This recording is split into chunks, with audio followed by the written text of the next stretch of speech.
Good morning. Welcome to Wednesday Wisdom for this week.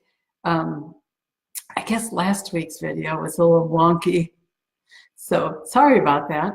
We'll figure that out when we're out camping because we got a lot of camping coming up this season. So we'll figure that out. But thank you all for being patient, for listening, for coming through in the messages and just encouraging me with how a little bit of wisdom can help make the difference in your day. This week, I want to start a conversation with you on the waiting game. And when I was thinking, oh, the waiting game, I was thinking of it like a reality show. And wouldn't it be interesting to have a reality show about how people wait? Because I feel like people wait in different ways. I know for me, the whole thing is shifting. I used to wait one way and I'm learning to wait a new way. And so I feel like this would make a really awesome reality show, the waiting game. Maybe that's an idea. Maybe that's a thing we can jump into. So this morning I want to touch on 4 points about waiting, and I suspect there's going to be a lot more. So maybe tune in next week and definitely share with me what your deal is in the waiting, and we'll just unpack and encourage each other with it. This week I want to talk about 4 things. The first thing is I want to tell you about my story, because the most powerful thing that we can share about truths from God's word is from our own stories.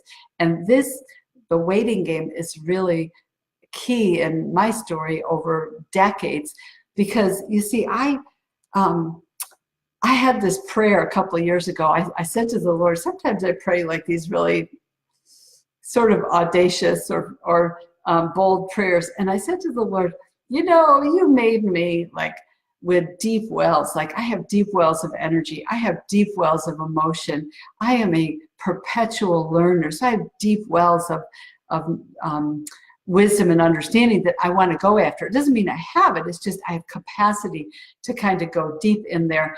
And so in this prayer, I was like, Lord, you created me with these deep wells, like spiritually, relationally. I have capacity. It doesn't mean I possess it, but I have capacity to carry a lot. Like, I just want to see you work, but it's really hard for me to like find room for you, I guess. I mean, it's just this bizarrely worded prayer. And what happened was, good morning, Miss Pamela. What happened was, what the Lord showed me was I do have deep wells. I do have deep capacity for things, but that doesn't mean that there's not room for him to work. Like, if you've heard this story, I was having a cup of coffee. I think it was like in a Starbucks, and I'm drinking this coffee, and I'm like, Lord, like you made me like this coffee cup. Like this coffee cup is this big, and you made me with such deep wells. Like I don't feel like I lack for anything. And so, have you left yourself any room to work? I mean, what a bizarrely prideful or skewed way to think about this. And what the Lord showed me was, yes, I have these deep wells. But I have this decade-old training, like this huge training, lifetime training at doing and striving.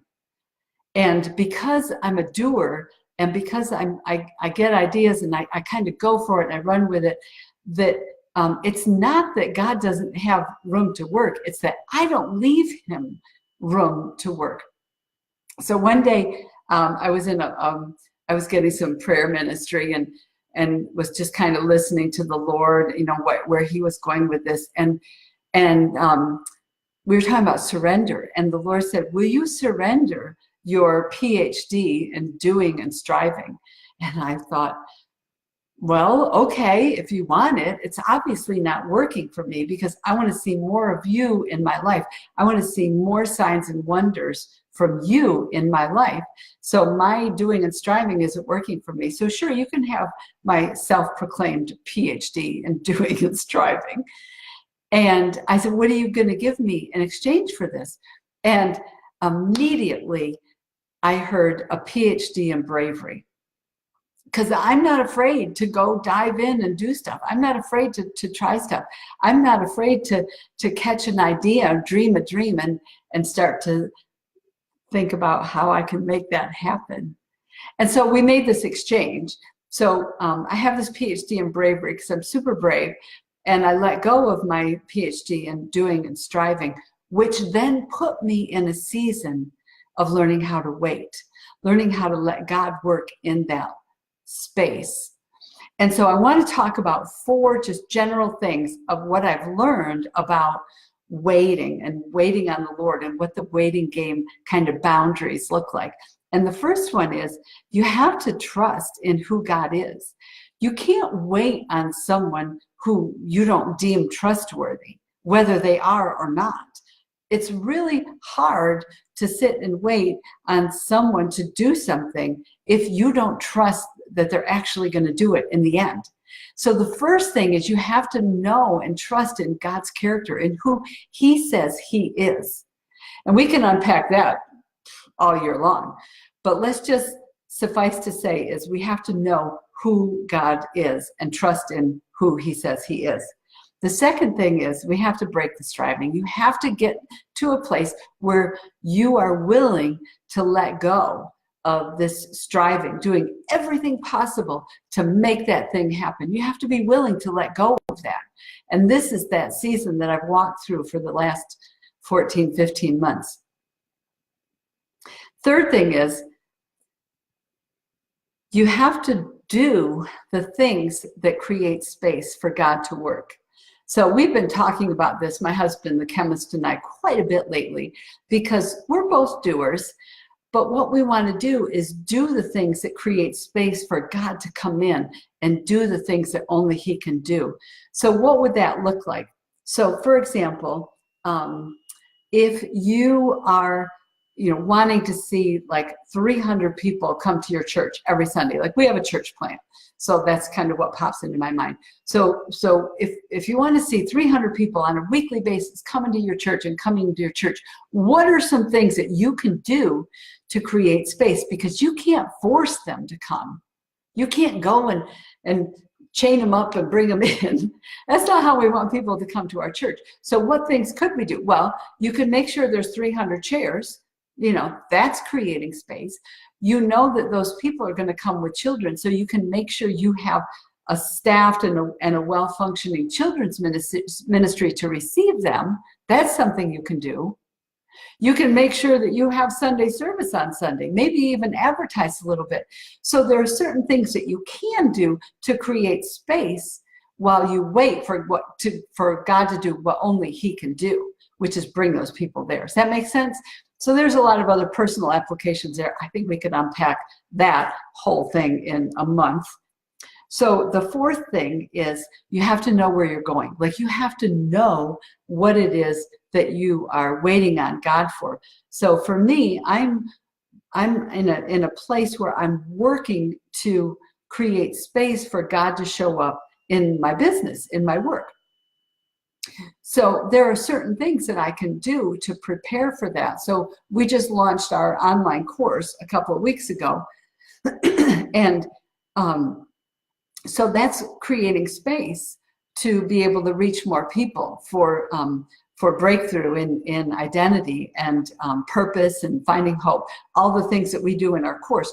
If my desire is to reach more people, then I can do things like, well, get an online course ready so that when people come, there's a place for them to land. There's a place for them to land around the world. Right now, we've got a client in Australia. We love her to death, but we want a place for people in different parts of the country and different parts of the world to be able to land. So there are things that you can do, because what waiting is not just sitting back going, okay, I'm just going to wait here for God to show up.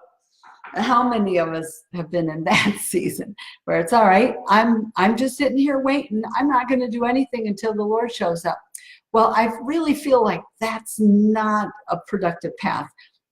It's not God's desire. God's desire is for you to know who he created you to be, for you to catch the vision for your life that he had when he showed up, like Psalm 139 says, in your mother's womb with the blueprints of you and knit you together. So his desire isn't that you just sit back and chillax. His desire for you is that you know him, trust him, and have a vision for your life that he had. And so then you know where you're going. And once you have that vision for your life, then you'll know, like, hey, under this vision falls reaching more people to find freedom, and I can reach more people using the internet for something really good, and capture more people by creating an online course.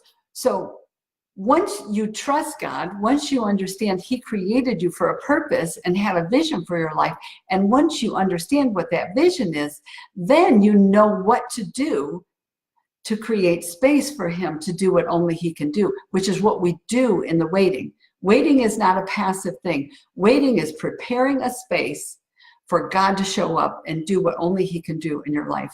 So I hope that encourages you. If you like the reality show idea, and I have some friends who are in the film industry, I think this would make a really great reality show. What do people do in the waiting game? Oh man, my mind's already spinning. See, I get these ideas. And then I'm like, hey, let's go do this. Anyway, that's a side note. I hope this encourages you. I think we'll touch base more on this waiting game thing. Continue to email me and message me, because I love to hear from you.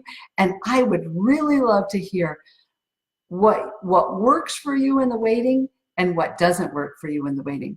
So be blessed. Have a wise Wednesday, and we will see you later.